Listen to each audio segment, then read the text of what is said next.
Inicialmente, eu gostaria de dar uma passada muito rápida, que há também um equívoco sobre a palavra a psicanálise, né? Que, como toda palavra polissêmica, tem vários sentidos. A psicanálise é um campo teórico, a meu ver, o campo teórico mais robusto que nós temos. Mais alto? Ok. Assim está melhor? Tá.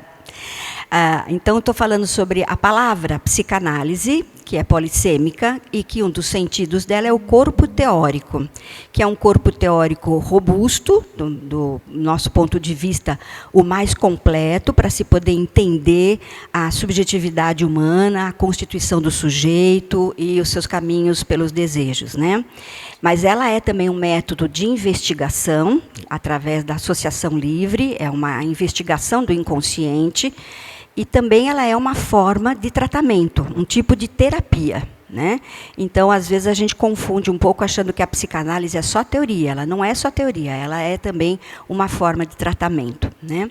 E eu coloquei aqui as 3 grandes teorias da psicanálise, do ponto de vista histórico, que inicialmente nós temos a teoria das pulsões, que por muitos anos foi a pedra fundamental da psicanálise, né? E depois a teoria das relações de objeto, com a Melanie Klein, que já foi um avanço e uma saída do intrapsíquico. Posteriormente, a teoria vincular, que nós trabalhamos, quem trabalha em grupo trabalha bastante com a teoria vincular, né? E a teoria do negativo, que veio junto com a teoria vincular, porque nas transmissões psíquicas transgeracionais, a gente observa que o negativo é transmitido também, através do não dito, através dos segredos, né? E é no corpo e no grupo que o negativo se manifesta. Como já foi falado hoje de manhã, nós já somos desejados antes mesmo de sermos nascidos, né? E não só pelos nossos pais, mas pelos nossos antepassados também. Então, o Ruffiot escreve, se é tecido antes de ser nascido. Então, obviamente, nós carregamos todos os desejos, sonhos, objetos narcísicos, idealizações das pessoas que vieram antes de nós, né? E as crianças são também desejadas pelas gerações anteriores, não só pelos pais. Aqui eu coloquei um recorte do conceito de identificação freudiano, que é claro que, dentro dos conceitos freudianos, a gente pode pegar as pulsões, pode pegar o narcisismo, o complexo de Édipo, os mecanismos de defesa, a primeira instância e a segunda instância, então, consciente e inconsciente, ego, id, superego, todas essas são contribuições importantes. Fiz o recorte da identificação, porque eu acho que a identificação faz um link melhor pela questão do grupo primário, do grupo familiar. Então, o Freud já fala sobre identificação num texto de 14, da Introdução ao Narcisismo, né, falando que os nossos filhos são desejos narcísicos dos nossos pais. Em 20, quando ele fala de luto e melancolia, ele fala da identificação com o objeto perdido, como uma das formas de elaborar o luto. E também, esqueci do Totem e Tabu, que é o primeiro, de 12, que é a identificação com o líder do grupo, que também é um texto que nos dá, claro que ele já imaginava que nós somos constituídos em grupo e que o grupo interfere muito na nossa subjetividade, né? Mas ele não se dedicou ao trabalho de grupo, ele se dedicou ao trabalho individual. Nos casos clínicos, tanto do pequeno Hans, como do Homem dos Ratos, como de Dora, ele já vai investigando a influência da família nas neuroses e nos sofrimentos daquela época, que eram sofrimentos típicos do excesso de repressão sexual. Hoje em dia, nós temos outros sofrimentos contemporâneos, né, de outra ordem, e que essa forma de trabalhar mais tradicional não alcança. Aí, então, eu coloco que as teorias freudianas abrangem mais as questões intrapsíquicas, que continuam existindo. Continuam existindo conflitos entre os nossos desejos, entre o nosso inconsciente e o nosso consciente, entre ser o que a gente quer ser e o que a sociedade permite que a gente seja. Continuam existindo questões intrapsíquicas. A Melanie Klein já aponta para uma outra questão do interpsíquico, quando ela começa a falar do mundo interno, quando ela começa a falar da representação do objeto dentro, né, que é diferente do objeto. Ela vai preparando o território para que o Winnicott possa falar sobre o entre de uma maneira mais evidente, e o Winnicott fala da influência da família, da relação mãe-bebê, como constituintes da subjetividade. Então, a gente vê que Freud se dedica mais ao intra, Melanie Klein e o Winnicott ao inter, né? E, posteriormente, as teorias vinculares caminham para uma outra dimensão, que é o transsubjetivo, a influência da cultura, dos grupos secundários, não só da família, né? Então, é um caminho teórico que a psicanálise tem percorrido. Então, aqui é uma citação da Isabel Gomes, que é mais ou menos o que eu acabei de falar. A psicanálise individual sempre se pautou mais pelo entendimento dos fenômenos intrapsíquicos, embora Freud nunca tenha negado um caráter mais amplo para a compreensão desses fenômenos, incluindo o homem na cultura e na sociedade. No entanto, é com Klein que temos o uso do termo relação objetal associado aos mecanismos intrapsíquicos. Fundamentalmente, o conceito de fantasia inconsciente e de posições. E, finalmente, é com Winnicott que encontramos um ponto intermediário entre a psicanálise individual e a vincular, pois ele prenuncia a introdução do campo intersubjetivo. Aqui eu coloquei também, historicamente, 3 grandes grupos de teóricos da psicanálise, né? Não vou falar das teorias de grupo, mas sim das teorias psicanalíticas, que são os grupos dos ingleses, dos argentinos e dos franceses, né? Os ingleses que contribuíram muito para o atendimento do grupo familiar, é o Foulkes, o Bion, a própria clínica Tavistock, na Inglaterra, que começou a atender casais, né? E e Winnicott, esses seriam os ingleses. O grupo dos argentinos, Pichon Rivière, que desde a década de 60 fala das funções, a função do porta-sintoma, do paciente identificado, daquele filho adoentado, que não é o filho que é adoentado, é o grupo familiar todo que está adoentado, né? José Bleher, junto com o Pichon Rivière, e Janine Puget e Isidoro Berenstein, mais modernos, que organizaram a teoria vincular, né? E nos franceses, a gente vê o Anzier, com a noção do envelope psíquico, a Eveline Granjon, com a ideia do neogrupo, que hoje foi falado mesmo, como os terapeutas fazem um grupo novo com a família. Não existe o grupo familiar e os terapeutas, é o neogrupo que é constituído, né? E o inconsciente do terapeuta faz parte também do trabalho. André Ruffiot, do aparelho psíquico grupal familiar, Heger, que são os organizadores inconscientes do casal e da família, e o René Caes, com o aparelho psíquico grupal, os pactos negativos e as alianças inconscientes, né? Então, os estudos sobre os processos grupais e a teorização acerca do conteúdo contido levaram Anzier, em 75, a afirmar que o grupo é uma espécie de envelope projetivo que mantém os sujeitos juntos, né? E os conceitos de Anzier, de ilusão grupal, de envelope psíquico, do eu arcaico. Então, quem atende família tem que estar preparado para se deparar com emoções muito arcaicas, emoções muito primitivas, que são manifestadas na dinâmica grupal familiar, né? Aqui eu também faço uma digressão histórica, desde Fabre, que já falava da loucura a Deus, folie à deux, né? Ele já percebia que tinham casais que enlouqueciam juntos, que não era uma loucura individual, era uma loucura a dois. E hoje nós temos o conceito do self-conjugal, né, que é mais ou menos isso, que se constitui quando um casal está junto e divide as suas expectativas de vida e projeções e introjeções mútuas, né, identificações projetivas, identificações introjetivas, que eles constituem um self-conjugal, né? Então, você vê que em 1877, Fabre já observava que havia loucura a dois, né? O Freud, como eu já falei, o Ferenczi também teve uma contribuição muito importante, se dedicou aos traumas reais, ao trauma cumulativo, como é que eu posso falar?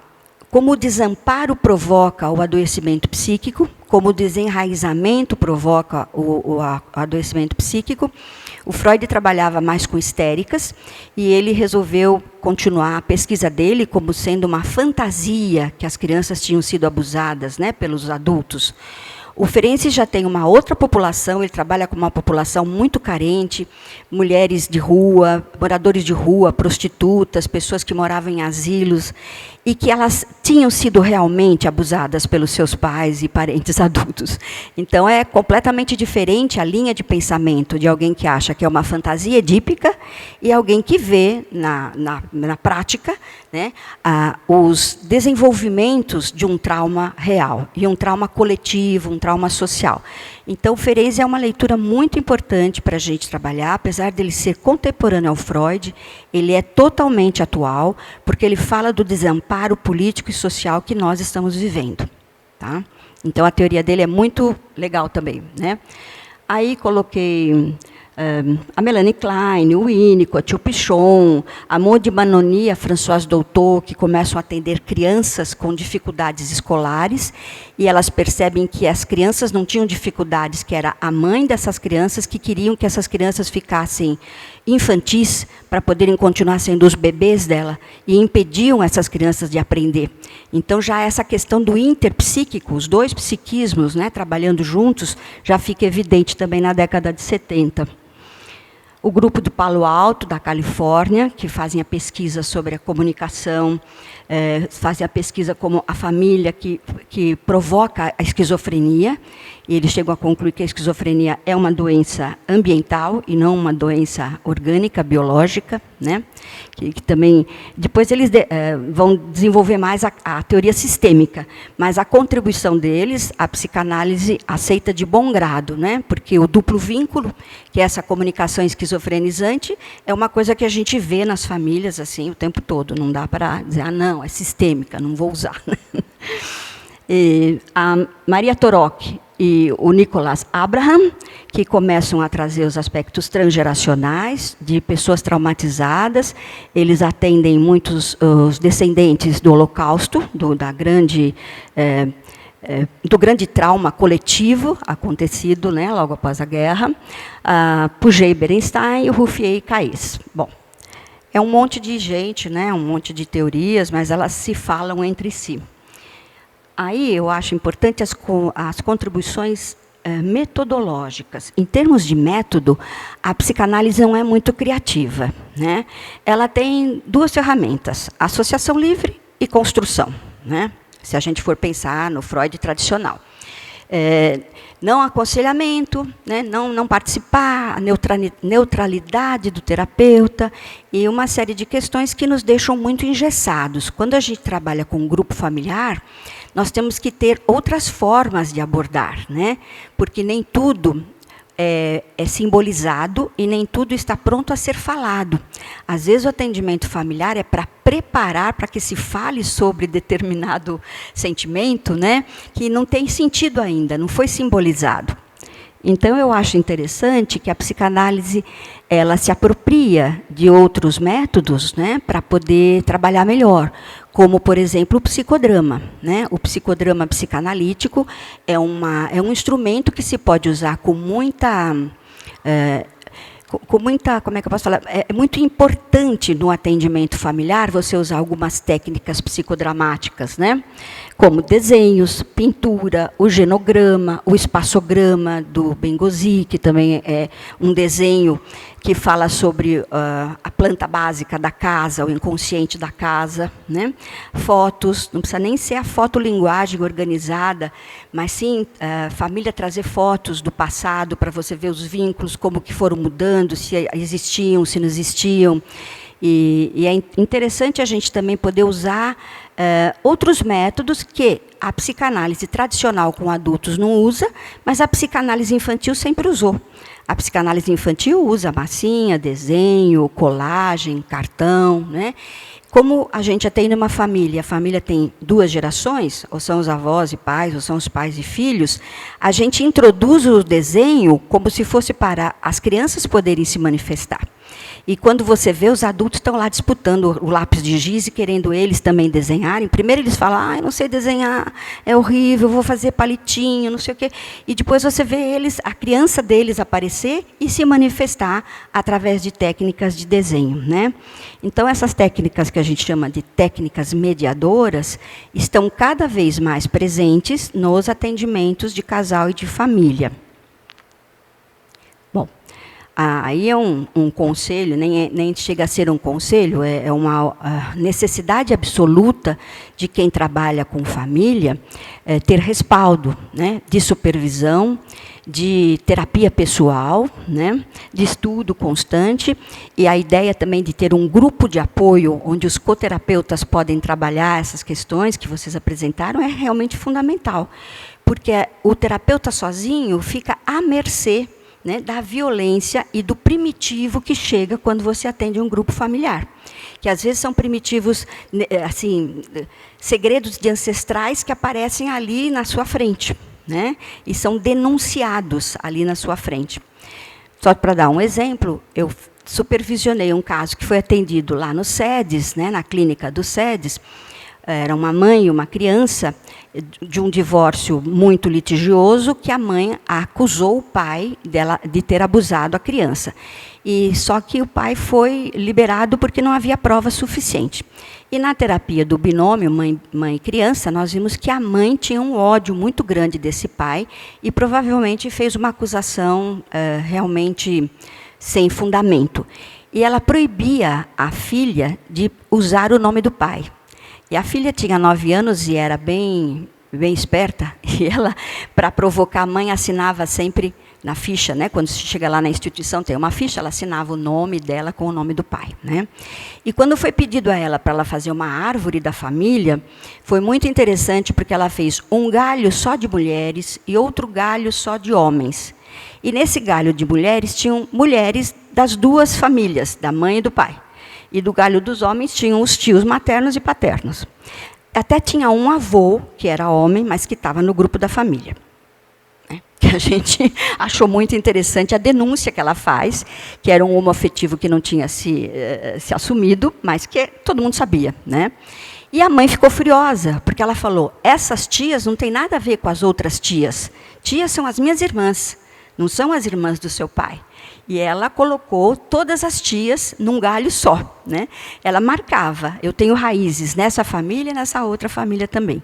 Então, são coisas muito interessantes que a gente vê quando a gente usa essas técnicas. Nós não podemos esquecer, né, que o psicanalista tradicional, ele fica um pouco isolado da sociedade e repetindo os mantras das obras completas do Freud, sem perceber que nós estamos 2 séculos para frente com mudanças muito fundamentais, né?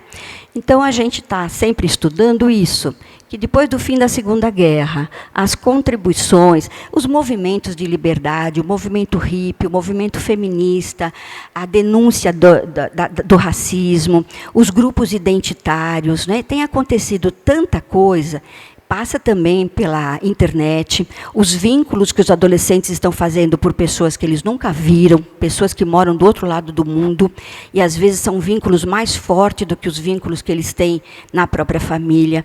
A inteligência artificial, né, que nós estávamos comentando, tem trazido tantas mudanças, né, nas relações afetivas e pessoais, e as famílias também têm mudado, né? As neoformações familiares, os trisais, as famílias recompostas, as famílias adotantes, né? As famílias por afeto. A gente tem visto que as pessoas, os agregados que sempre participaram do grupo familiar, estão quase com maior importância do que os tios. Porque você pode ter afeto por um agregado que convive com você e um tio que você nunca viu, apesar de ser do sangue, você não tem vínculo nenhum com ele, né? Com essa questão da vincularidade, também foi ressaltado o complexo fraterno. O Freud já sabia do complexo fraterno, mas ele fez uma opção para dar um destaque maior ao complexo de Édipo, porque o complexo de Édipo, nessa estruturação pai, mãe, filho, serviu para ele compor todo o organograma da teoria freudiana, né? Da teoria da psicanálise. E o complexo fraterno, quando a gente atende famílias, ele aparece com muita intensidade, tanto para o bem como para o mal. né? Tanto na questão das disputas, dos ódios mortais, como para o bem, da fratria, eu posso contar com meu irmão é como se fosse eu, nós crescemos juntos, nós dividimos juntos as mesmas experiências, nós brigávamos pelo último pedaço do pudim, né?